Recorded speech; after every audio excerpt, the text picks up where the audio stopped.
말 한마디가 꽃이 되기도 하고 칼이 되기도 합니다. 오늘은 아주 가까운 이야기를 하려고 합니다. 낯선 사람에게 상처받은 것이 아닙니다. 모르는 사람한테 욕을 들은 것이 아닙니다. 바로 사랑하는 사람에게 상처를 주고 만 이야기입니다. 여러분 중에도 이런 경험이 있으실 것입니다. 자녀에게 한마디 했다가 며칠을 서먹하게 지낸 적이 있으십니까? 배우자와 말다툼을 하고 나서 그 말이 오래 마음에 남아 괴로웠던 적이 있으십니까? 아니면 내가 한 말 한마디 때문에 상대가 눈물을 흘리는 것을 보면서 가슴이 뜨끔했던 적이 있으십니까? 가장 가까운 사람이기 때문에 더 솔직하게 말합니다.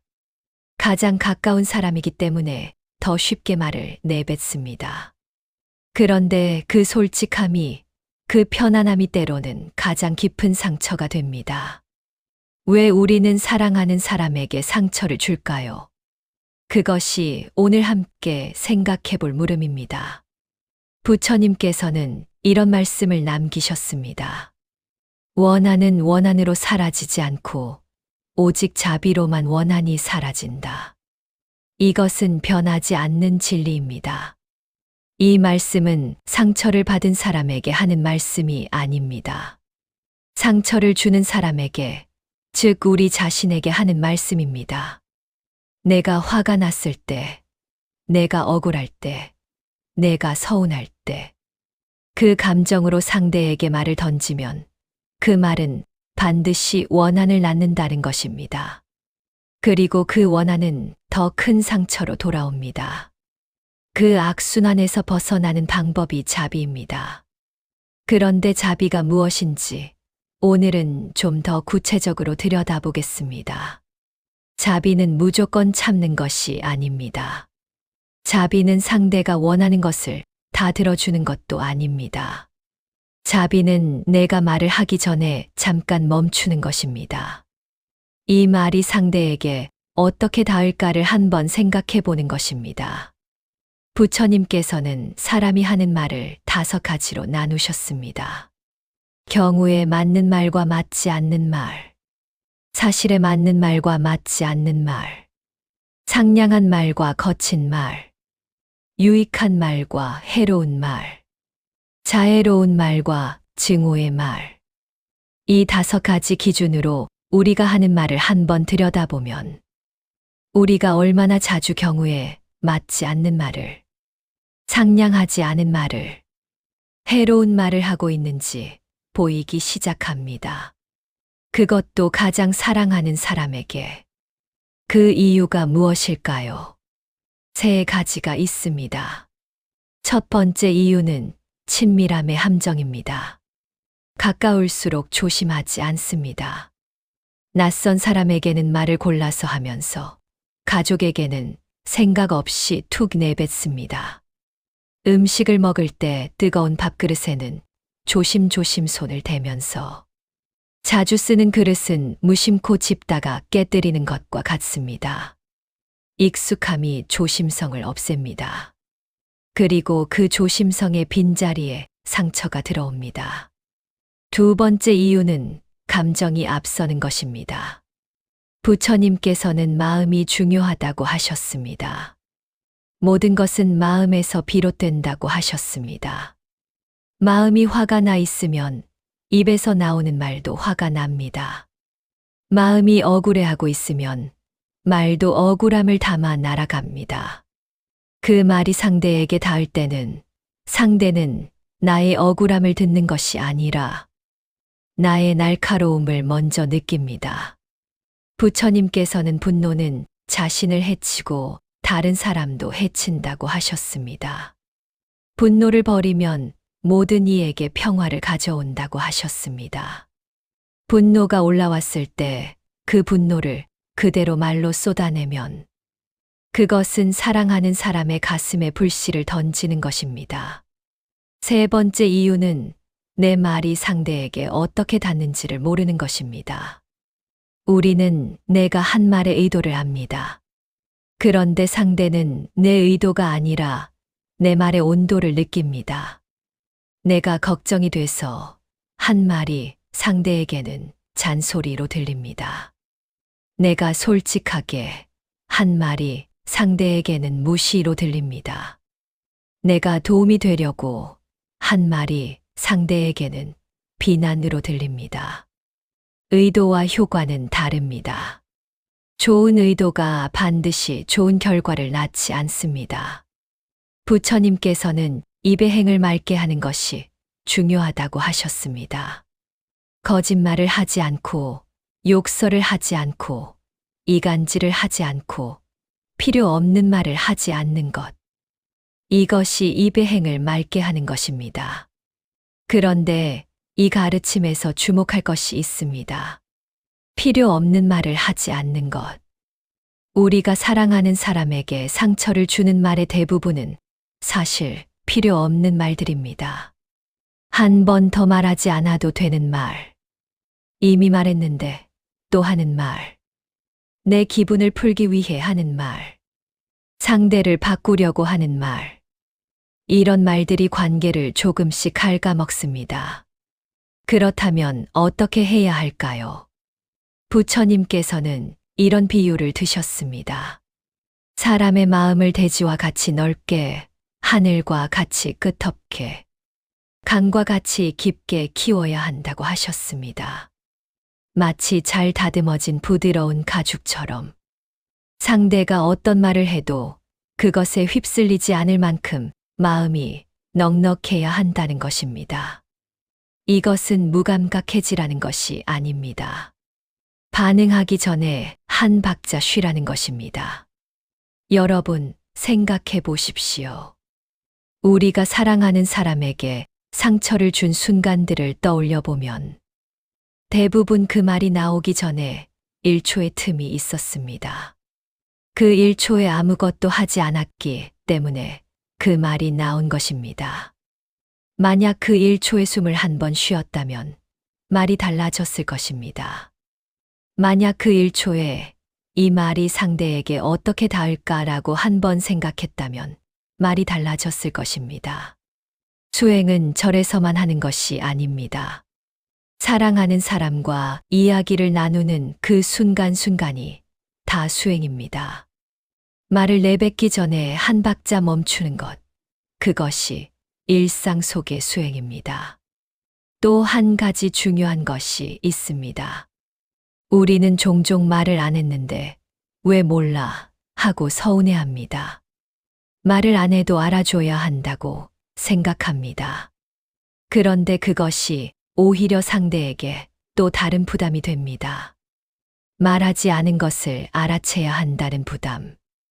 그리고 그 부담이 쌓이면 관계가 무거워집니다. 상처를 주지 않으려면 표현을 해야 합니다.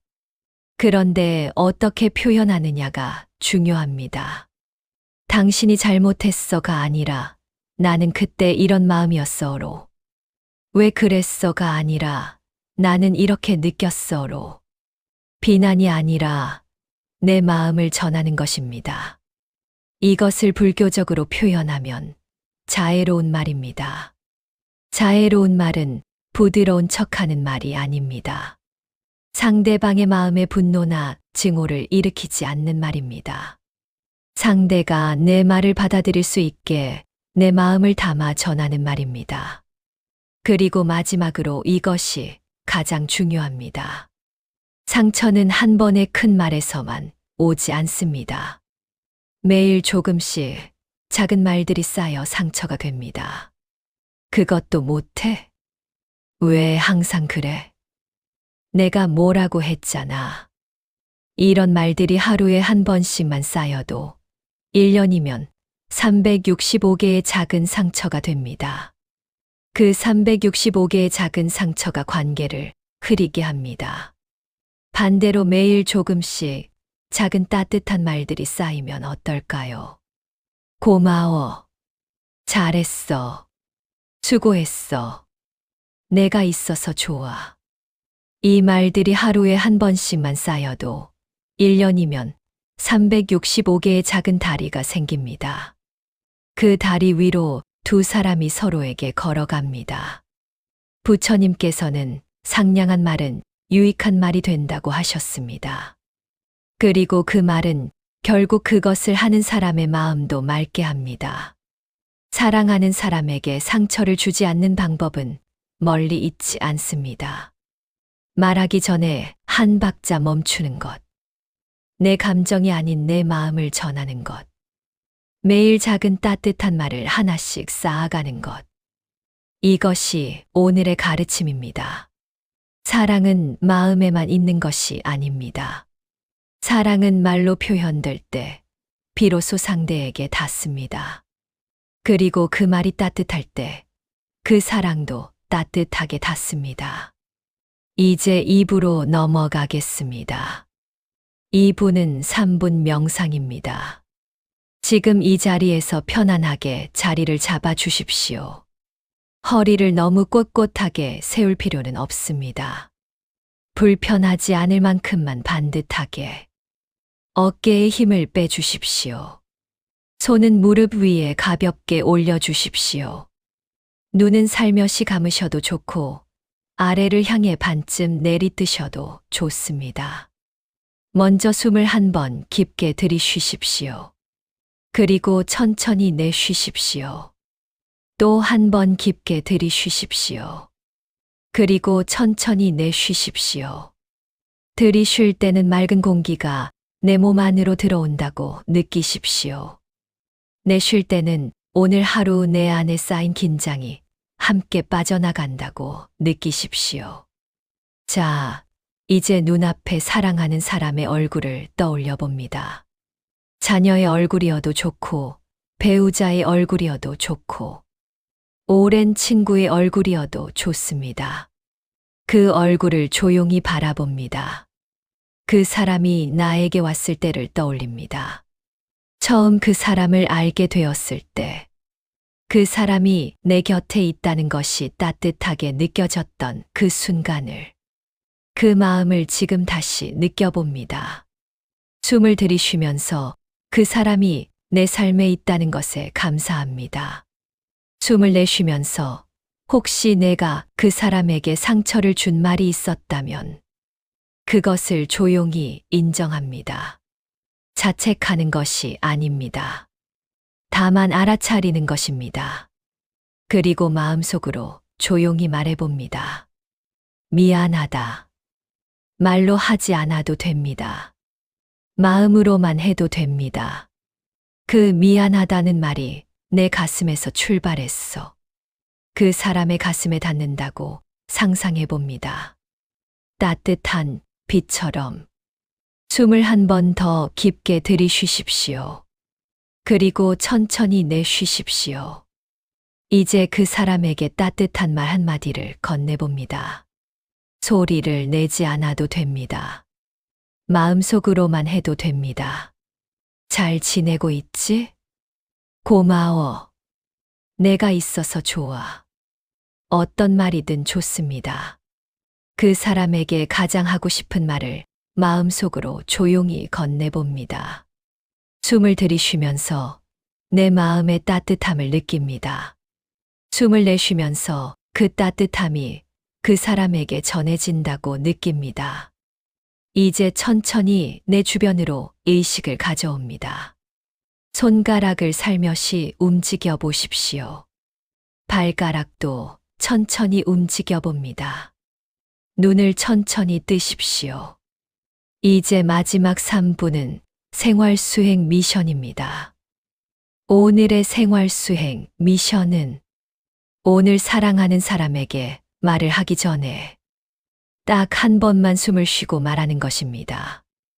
아침에 자녀에게 말을 건넬 때 한 번 숨을 쉬고, 낮에 배우자에게 말을 건넬 때 한 번 숨을 쉬고, 저녁에 가족과 이야기를 나눌 때 한 번 숨을 쉬고, 그 숨 하나가 말의 온도를 바꿉니다. 그 숨 하나가 관계의 온도를 바꿉니다. 아침 수행으로는 오늘 만날 사랑하는 사람을 떠올리며 이렇게 다짐해 보십시오. 오늘 나는 말하기 전에 한 번 멈추겠습니다. 낮 수행으로는 말을 하고 나서 그 말이 어떻게 닿았는지를 한번 돌아보십시오. 내가 한 말이 상대의 얼굴에 어떤 표정을 만들었는지 살펴보십시오. 그것이 말의 온도를 알아가는 연습입니다. 저녁 수행으로는 잠들기 전에 오늘 하루 사랑하는 사람에게 따뜻한 말을 했는지 돌아보십시오. 만약 하지 못했다면 지금이라도 늦지 않습니다. 자려는 가족에게 조용히 말해 보십시오. 오늘 하루 수고했어. 그 한마디면 됩니다. 오늘의 자기 점검은 이 세 가지입니다. 오늘 나는 말하기 전에 한 번 멈추었는가? 오늘 나는 비난이 아닌 내 마음을 전했는가? 오늘 나는 사랑하는 사람에게 따뜻한 말을 하나 건넸는가? 세 가지 모두 되었다면 오늘 연꽃 수행을 잘 하신 것입니다. 한 가지만 되었어도 괜찮습니다. 내일 또 하면 됩니다. 관계는 하루아침에 만들어지지 않습니다. 매일 조금씩 쌓아가는 것입니다. 오늘의 법문을 한 문장으로 다시 묻겠습니다. 말하기 전에 한 번 멈추는 것. 그것이 사랑하는 사람에게 상처를 주지 않는 가장 작고 가장 강한 방법입니다. 부처님께서 말씀하셨습니다. 상대방의 마음에 분노나 증오하는 마음을 일으키지 않도록 언제나 동정심과 지혜를 담은 말을 하도록 노력해야 한다. 그 노력이 오늘부터 시작됩니다. 나무 아미타불 관세음보살